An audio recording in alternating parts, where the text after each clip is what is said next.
Hello everyone, this is Jimo, your brother Jimo Primo, and I just want to wish everybody a happy Sunday and also to welcome you to a new month.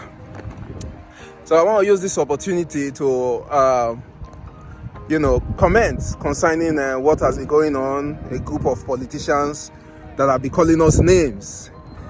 Some have called us children, have called us different kind of names, but I just want to comment on the facts of why they are doing what they are doing on the one hand, and what our focus should be, because all these are all calculated steps to distract us from our struggle, from our demands, and for what we are targeting at. Okay, so first of all, we shouldn't be surprised that they are calling us names. First of all, this is the reason, this is how they see us. Okay, if you ask me, they are just being polite. That's why they use words like children or all that, so they are not used to this kind of thing that's going on now. There is a very, very large gap between the political elites and the masses. They don't feel what you feel. They don't see things the way you see things. Unfortunately, Desmond is a baby politician, but yet they receive so much fat salary for doing nothing. So they easily lose sight. They easily lose heart. They easily don't see things the way we see things from our angle at all. We are like a disturbance to them. That's the thing. We are like a disturbance to them. We are constituting nuisance. Sometimes I just feel like, okay, maybe all Nigerians should just leave Nigeria and leave politicians to be there with their family or alone. But that's how they see us. That's why they call us such names. That's why they say those things that they say. Okay, so we must not give up. We must not give up heart. Like I said, all these are just calculated steps to distract us. And another thing we should know concerning why they are doing all this is because all these are alien to them. It's strange to them. They are not used to these so-called masses or these children in quotes that they see us as, to be asking them to take responsibility for their action. We are asking them to be accountable for the first time. An average Nigerian politician doesn't think that he's accountable to anybody.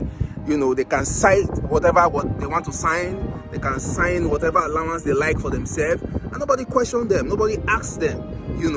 They want us to be doing like a day for them, and since for the first time we are not doing that, it is something that is strange, something that is alien, and it's something that is making them scared. So these are just frantic efforts to put a spoke into our wheel. They want to see how they can puncture whatever motivation that we have. But they have missed this time. It's no more business as usual. We'll continue to ask that they will be accountable because we put them there. And on our own part, we should always have it in mind, that they will not be able to distract us. It is not what they call us that matter. It is what we call ourselves. And that's why I disagree with people who say there are two types of youths. The youths that are organized and the youths that are looters and that destroys. Me, I disagree with that. We only have one kind of youth, and those are the youths that are united.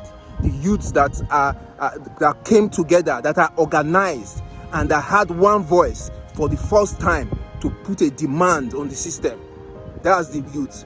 The other ones that are looting, those are the masses. It is not limited to youths alone. People from all walks of life, they were there. Those are the masses that have been neglected. Those are the masses that have been left in poverty and penury. Those are the masses that have been left in darkness where there is no light. They are the ones that are expressing themselves that way. Those are not the youth. The youth are the organized ones who put a demand and question the system for once. So we should call ourselves what we know ourselves to be and keep our heads up. I believe, change is on its way. Better days are ahead, and we must stand together in unity and with one voice. We must continue to put a demand. We must continue to ask those that we have called to power, that we have given our voice. We will continue to call them into action. Now, let's look at what happened recently. The President of America sent special force to rescue America's citizens. That's how far the government were willing to go because of the way they take their citizens. Our country don't take us like that. Even in our own country, while we are having a legitimate demand, all they could do is to open fire on us with live ammunition. That is the height of wickedness. That's how they see us. They do not see us anything better than the ram they killed you for their festivity. That's why they will open bullets, and after open bullet, they lied. Desmond lied that he didn't do anything like that, he didn't see anything like that. And then when the video came, he started changing his voice. Now he's crying, he's apologizing. I mean, where is the repentance? There is no repentance, because he never owned up that he did anything in the first place. If the video was not out, he won't accept his fault. Okay, the same thing our government is also doing. After killing Nigerians, even when the curfew was 9 p.m.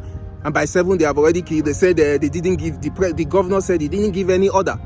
Later the military said their people didn't go there. Later, when they saw that they couldn't deny what is undeniable, they started changing their voice. They are not sincere. There is no sincerity in the system. There is no sincerity in the way they handle issue. They don't have the masses at heart. It's as simple as that. And that's why I come here to encourage somebody. Even as we agitate, even as we protest, we should also add prayers to it. Because it's not a question of who is there and how old the person is.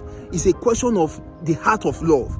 Do you have a heart that loves? Do you have a heart that that feels the pain of other human beings? A humanitarian heart. A heart that fears God. A heart that knows that, you bleed like every other person. Those are the kind of people we want there. And those are the people that will continue to pray and believe that, okay, they will get to that place. So, thank you for listening to me. I want to encourage all those who are listening to me once more that our move is making an impact. Our protest is making an impact. Our voice is making an impact. We are not going to continue to be quiet. We are not going to continue to be silent. We will continue to place a demand. We will continue to ask those who we have trusted with our vote and with our resources to be responsible. They must give an account of what they have done with our resources. They will not distract us with name calling. We know what we call ourselves. And what they call us is not what we call ourselves. Because we have a giant inside of us, and we know that they are afraid and they are scared. However, I see a better Nigeria. Nigeria is going to be better for you. Nigeria is going to be better for me. Nigeria is going to be better for our children and our children's children, by the grace of God. Thank you, and have a nice day. For me, it's bye-bye.